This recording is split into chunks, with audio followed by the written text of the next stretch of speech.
Eu convido a você a abrir a tua Bíblia no Evangelho segundo Mateus, capítulo 5. Evangelho de Mateus, capítulo 5, do versículo 13. Nós vamos ler até o versículo de número 16.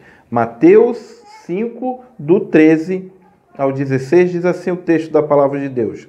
Vós sois o sal da terra. Ora, se o sal vier a ser insípido, como se lhe restaurar o sabor? Para nada mais presta, senão para, lançado fora, ser pisado pelos homens. Vós sois a luz do mundo. Não se pode esconder a cidade edificada sobre o monte, nem se acende uma candeia para colocá-la debaixo do alqueire, mas no velador e alumia a todos os que se encontram na casa. Assim brilhe também a vossa luz diante dos homens, para que vejam as vossas boas obras e glorifiquem a vosso Pai que está nos céus. Não existe salvação fora da caridade. Esse é um slogan muito conhecido, é o slogan do espiritismo kardecista. Eles acreditam que, através das práticas de caridade, práticas de boas obras, o ser humano consegue se elevar e assim salvar a sua alma. O catolicismo romano também dá uma importância grandiosa à prática das boas obras. Eles falam que a salvação é alcançada sim através da fé e das obras. Mas o que é boas obras? Eu trago para os irmãos aqui uma definição dos nossos símbolos de fé. O capítulo 16 da Confissão de Fé de Westminster diz assim: boas obras são somente aquelas que Deus ordena em sua santa palavra, não as que sem autoridade delas são aconselhadas pelos homens, movidas por um zelo cego ou sob qualquer outro pretexto ou de boa intenção. O ser humano, ele faz coisas boas, mas boas obras é outra coisa. Quando nós falamos sobre boas obras, nós falamos a respeito da motivação do coração. Nós falamos a respeito do que a Bíblia fala que é boas obras. É sobre esse assunto que eu quero tratar com os irmãos nesse momento. Você tem pensado nesse assunto boas obras? Você tem pensado que você pode, guiado pelo Espírito Santo, movido e guiado pelo próprio Deus, entendendo o que a Bíblia trata como boas novas, você pode ser vaso de bênção na vida de outras pessoas? Meus irmãos, o texto que nós acabamos de ler aqui chama os cristãos de sal da terra e luz do mundo. O que significa isso? O texto vai tratar de situações em que o sal deixa de ser sal e a luz deixa de ser luz. E a pergunta que eu te faço nesse momento é a seguinte: nós corremos o risco de deixarmos de ser sal e deixarmos de ser luz? É sobre isso que nós vamos meditar nesse momento, e eu convido a você a estar com a sua Bíblia aberta e acompanhar essa mensagem até o final. Sei que o Senhor irá edificar o seu coração. O primeiro ponto que eu quero te chamar a atenção nesse texto é sobre como ser vaso de bênção neste mundo, conforme o texto está falando. E o texto está chamando os cristãos de sal da terra. Olha o que diz o versículo de número 13. Vós sois o sal da terra, ora, se o sal vier a ser insípido, como lhe restaurar o sabor? Então, a primeira lição que nós temos nesse texto é: o cristão pode ser um vaso de bênção como sal preservando. Vou repetir. Um cristão pode ser um vaso de bênção como sal preservando. O texto chama os crentes de sal da terra, e o sal ele age secretamente. Nós sabemos que o sal ele combate a deteriorização da carne, ele impede da carne se apodrecer, e, embora não possamos ver o sal realizando essa tarefa. Contudo, nós temos certeza que o sal está ali e que ele está influenciando as propriedades da carne, impedindo que a carne venha a apodrecer. Nós sabemos e conhecemos os irmãos que são de regiões diferentes do país, conhecem a carne de sol, conhecem a carne seca, em que se usa o sal para poder tratar a carne a fim de que ela possa ser conservada por mais tempo. Então o sal precisa ter essa propriedade de conservar o alimento. Outra propriedade também do sal é o tempero. O sal, além de dar, usando-se, né, equilibradamente, né, uma quantidade de iodo que a gente precisa para poder ter uma boa saúde, o sal ele dá sabor ao alimento. É muito ruim, né, uma comida sem sal. Quem já ficou internado sabe como é que é no hospital comida sem sal, né? Questões da dieta lá, e tem todo um trabalho dos médicos, a gente entende isso. Mas vamos falar a verdade, né? Comida sem sal não é uma coisa muito boa. O texto faz uma grande pergunta, né, se dirigindo aos cristãos, né? E aqui é o próprio Senhor Jesus se dirigindo aos seus discípulos. E ele faz uma pergunta: o que se pode fazer com sal quando ele perde o sabor? Essa é a pergunta. Quando ele se torna insípido, né? Literalmente sem força, literalmente sem ação. É disso que o Senhor Jesus está falando aqui. Um sal sem a ação de salgar é um sal sem propósito. É um sal que não cumpre o propósito para o qual ele foi criado. É um sal que não faz diferença. O texto diz aqui que se ele vier a ser insípido, como lhe restaurar o sabor, versículo 13, para nada mais presta senão para ser lançado fora e ser pisado pelos homens. Alguns estudiosos dizem que existia lá na Judéia muito sal que perdeu o sabor e que aquelas pedras de sal serviam apenas para pavimentar estradas. A ideia é de que um sal sem o seu propósito, sem cumprir o seu propósito original, ele não serve para muita coisa, ou apenas para ser pisado pelos homens. Isso nos lembra o que Tiago falou sobre um sal que não salga, mas ele está falando aqui a respeito de uma fé que não produz nada. Um sal que não salga seria uma fé que não produz nada, e Tiago vai falar sobre uma fé improdutiva. Olha o que ele diz no capítulo 2, versículo 20. Quereis, pois, ficar certo, ó homem sensato, de que a fé sem obras é inoperante? Ele está no seu desenvolvimento do capítulo, ele está dizendo que uma fé sem obras, ela é improdutiva, que seria, da mesma forma, um sal sem sabor. Pedro, por outro lado, diz: procura viver de maneira exemplar entre os que não creem. Assim, mesmo que eles os acusem de praticar o mal, verão seu comportamento correto e darão glórias a Deus quando ele julgar o mundo. Pedro aqui já está falando de crentes que têm uma fé que salga, uma fé que mostra para as pessoas que eles têm um Deus e que pessoas virão glorificar a Deus por causa da fé desses crentes. Os irmãos, lembra, né? Eu falei para os irmãos que num final de ano eu estava para sair de férias e eu percebi que as carnes que a gente tinha comprado e colocado dentro da geladeira, né, do freezer, elas estavam com um cheiro ruim. E foi muito triste, né? Que a gente, gastamos dinheiro para comprar carne para poder ir consumindo e percebemos que a geladeira tinha pifado e que tinha apodrecido tudo na nossa geladeira. A geladeira, ela faz a função que o sal deveria fazer. Ela, com a temperatura baixa, ela conserva os alimentos, o sal já com a sua ação química ali. Mas a semelhança entre o que aconteceu com as minhas carnes na geladeira que pifou e um lugar que não tem a ação do sal é que sem a ação do sal, sem a ação da geladeira, sem a ação dos crentes do Senhor Jesus no mundo, só há podridão, só há morte, só há corrupção. Deus nos colocou como igreja nesse mundo para fazer a diferença. Deus nos colocou aqui para trazer vida a esse mundo.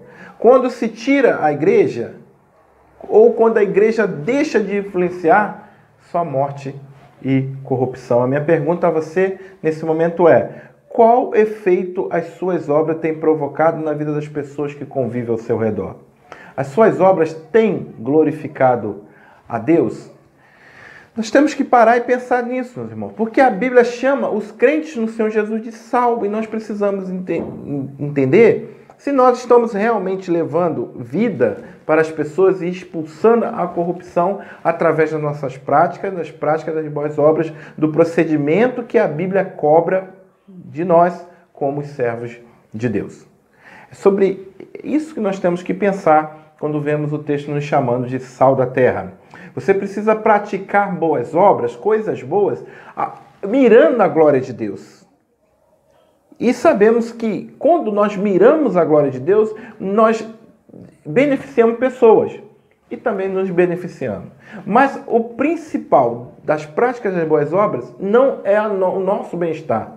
O principal para a prática das boas obras é a glória de Deus. Mas como retorno, ele é tão maravilhoso, tão grandioso, que nós recebemos em troca a sua bondade, a satisfação de fazer o bem. Nós estamos em tempos que precisamos praticar boas obras em favor de outros, mais ainda do que em tempos normais. Tem pessoas ao nosso redor sofrendo, tem pessoas ao nosso redor clamando que a igreja seja igreja verdadeiramente. E você pode ser um canal de bênção, você pode ser um vaso de bênção na vida de pessoas, sendo sal da terra, conforme a palavra de Deus tem nos ensinado. Uma segunda lição a respeito de como ser vaso de bênção neste mundo, como luz iluminando. Vou repetir. Como ser vaso de bênção nesse mundo? Podemos ser vaso de bênção neste mundo como luz iluminando. Olha o que diz o versículo de número 14. Vós sois a luz do mundo. Vós sois a luz do mundo. Não se pode esconder uma cidade edificada sobre um monte. Nem se acender uma candeia para colocá-la debaixo do alqueire, mas no velador, e alumiar a todos que se encontram na casa. Assim brilhe também a vossa luz diante dos homens, para que vejam as vossas obras e glorifiquem o vosso Pai que está nos céus. Nos tempos bíblicos, meus irmãos, toda casa tinha uma lâmpada ardendo toda noite. E a gente também sabe de cidades que é edificada sobre o monte, inclusive Jerusalém. É uma cidade que é edificada sobre o monte. Nós vemos lá nos Cânticos de Romagem, que nós meditamos há tempos, que Jerusalém é uma cidade edificada sobre os montes. Como que se esconde uma cidade edificada sobre os montes? Ou qual é o propósito de pegar uma lâmpada, uma lamparina e colocar debaixo da cama? Meus irmãos, as boas obras devem testemunhar o fato de que neste mundo, por mais sombrio que possa ser, ainda é habitado por um rei. Porque se nós vivemos como súditos do rei da glória, como verdadeiro cidadão do reino dos céus, e essa é a tônica desse Sermão do Monte, onde o texto que nós estamos trazendo essa mensagem está ali colocado no Sermão do Monte, que compreende entre o capítulo 5 até o capítulo 7 do Evangelho de Mateus. A tônica ali é mostrar quem são os cidadãos do reino dos céus. Então, se existe cidadão do reino dos céus, existe um rei. Se esses cidadãos estão vivendo para a glória desse rei, isso quer dizer que esse rei está reinando. Você quer mostrar que Deus ainda reina nesse mundo, por mais tristeza que ele tem, por mais luta que está se atravessando, por mais crise que esse mundo está vivendo no momento. Você quer mostrar que existe ainda Deus? Viva para a glória do nome dele. É isso que o texto está dizendo aqui. As boas obras testemunham o fato de que existe um rei reinando sobre toda a terra. Vendo as obras do povo cristão, os homens compreenderão a sua origem e louvarão o vosso Pai que está nos céus. É isso que está escrito aqui no versículo de número 16. Assim brilhe também a vossa luz diante dos homens, para que veja vossas boas obras e glorifique o vosso Pai que está nos céus. Paulo disse as seguintes palavras aos Efésios, eu vou ler para os irmãos. Pois somos feitura dele, criados em Cristo Jesus para boas obras, as quais Deus de antemão preparou para que andássemos nela. Isso está em Efésios, capítulo 2, versículo 10. Sabe, meus irmãos, a lâmpada que fala nesse texto aqui é uma espécie de lamparina, um lampião. E lá nos tempos bíblicos era algo feito de barro, que se botava um pouquinho de azeite e se botava num alpendre, que era uma espécie de prateleira alta que ficava iluminando a casa. Pensa comigo, num tempo que não tinha energia elétrica, qual a diferença que essa pequena lâmpada faz no ambiente? Sabe? Hoje, aqui, para a gente poder gravar um vídeo como esse, nós temos que usar iluminação, que senão vocês não conseguiriam me ver. Viria o escuro só eu falando aqui. Luz faz diferença na vida de pessoas, por mais pequena que ela seja. Pensa comigo isso. A tua luz, como um crente no Senhor Jesus, faz diferença na vida de pessoas, por mais pequena que ela seja. E quanto maior a escuridão, maior diferença vai fazer a luz, por menor que ela seja. Então, quando você olha esse mundo escuro, esse mundo em densas trevas, você deve parar e pensar, olha, Deus me fez luz do mundo por ser súdito do seu reino. Então eu devo brilhar para iluminar a vida de outras pessoas, para a glória de Deus acima de todas as coisas e para iluminar a vida daqueles que estão em trevas. A minha pergunta a você é a seguinte: por acaso você tem vergonha de iluminar pessoas? Mas como é isso, irmão João? O que é iluminar pessoas? É viver genuinamente como um cidadão do reino dos céus vive. É isso que o texto está dizendo aqui. Se você viver genuinamente nas práticas das boas obras, abandonando o pecado todo dia e abraçando as bênçãos do Evangelho, vivendo conforme a Bíblia ensina que nós devemos viver, você vai estar iluminando a vida de pessoas e, acima de tudo, glorificando a Deus. Pessoas vão olhar e vão falar, não, ele é diferente. Ele é diferente e ele serve um Deus maravilhoso que tem cuidado de nós nesse mundo, porque eu vejo isso na vida dele. Isso é viver genuinamente. Não tenha vergonha de viver como cristão, não. Eu sei que nesse mundo aí, existe vários grupos, né? Várias tribos, vários pensamentos, várias ideologias, e pessoas têm falado para você assim, vive desse jeito, assim é melhor.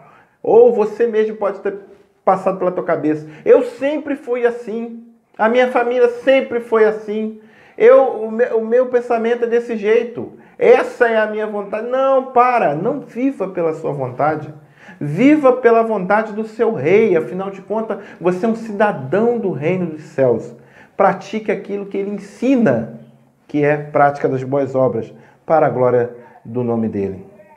Faça o que Deus criou para fazer. A gente sempre remete à primeira pergunta do catecismo, né? Do catecismo maior e do breve catecismo. Qual é o fim principal do homem? O fim principal do homem é glorificar a Deus e alegrar-se nele para todo sempre. Você nasceu para glorificar a Deus, então viva para glorificar a Deus. Você pode fazer isso deixando de entrar em meios de corrupção no seu trabalho. Você pode fazer isso não namorando conforme todo mundo namora. Você pode fazer isso sendo um marido com amor sacrificial, que é o amor de Jesus pela igreja. Você pode fazer isso sendo uma esposa submissa, amando seu marido e glorificando a Deus por ter te dado a oportunidade de ser uma dona do lar. Deus. Você pode viver para a glória de Deus de várias formas. É só você olhar para a Bíblia e entender o que a Bíblia ensina, que é viver para a glória de Deus. Vivendo dessa forma, nós mostraremos que somos discípulos do Rei da Glória, do Sol da Justiça, da Estrela da Manhã.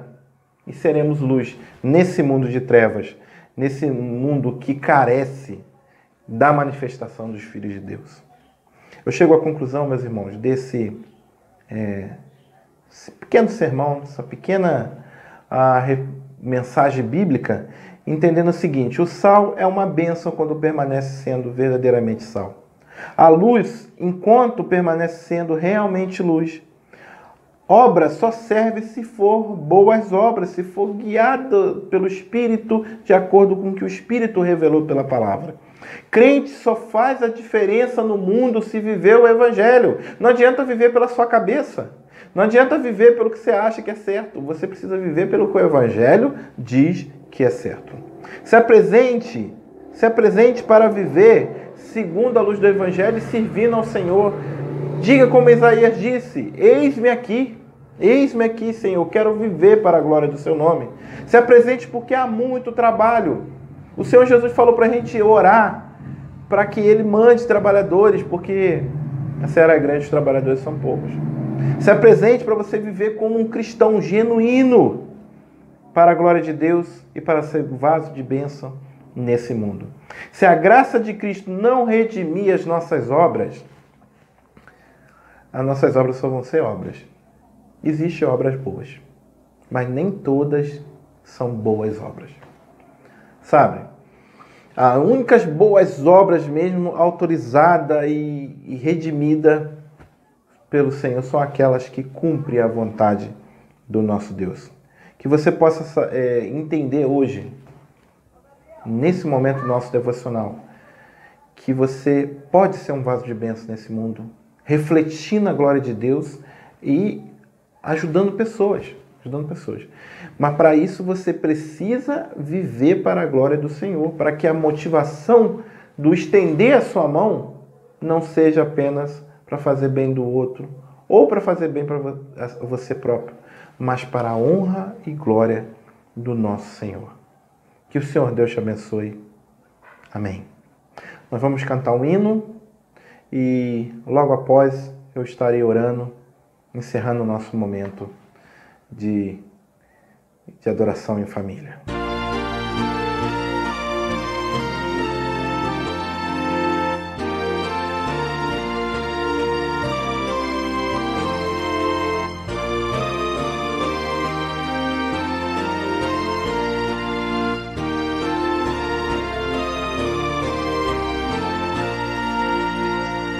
Quero ser um vaso de bênção, sim, um vaso escolhido de Deus, para as novas levar aos perdidos, boas novas que vêm lá dos céus. Faze-me vaso de bênção, Senhor, vaso que leve a mensagem de amor. Eis-me submisso e ao teu serviço eu me consagro, bendito Senhor.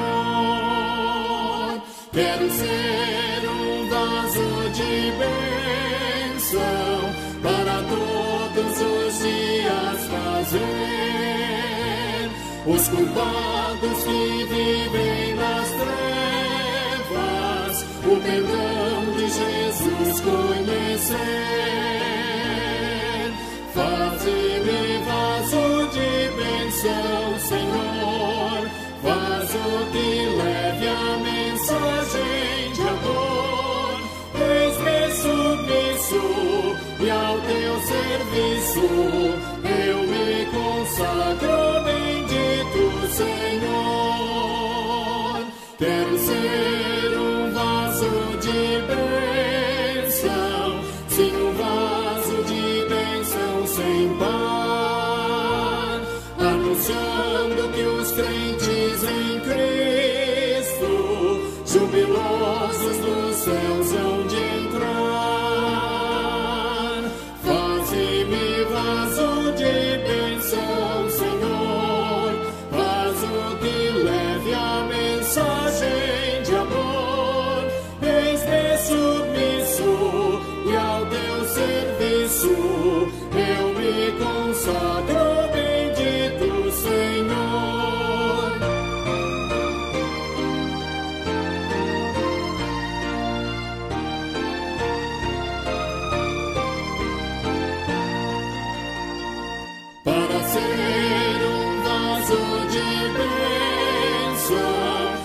viver uma vida real, uma vida de fé e pureza, revestida de amor divino.